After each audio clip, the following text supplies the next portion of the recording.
元朗自設嘅大工場，枕頭、眼罩、行李牌，品質保證優良。凌晨夜深，今晚啲嘢又未做晒，唔使急就最緊要快，偶爾躺平成為常態，保持呢種心態。如何偽裝？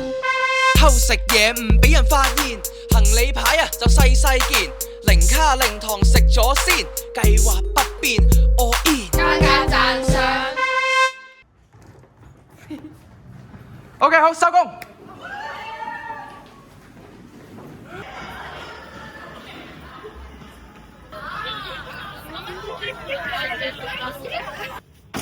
禮拜六日做咩至好啊？留喺屋企有啲枯燥。3月7號至到8號，啟德等你開鋪。宏圖大展，歡迎選購。領先不同啊！ HSBC 成 JA 青年創業體驗計劃創意市集，依家創夢闖未來。3月7號同8號約埋朋友仔一齊嚟啟德零售館1及2支持我哋嘅自家設計，到時見。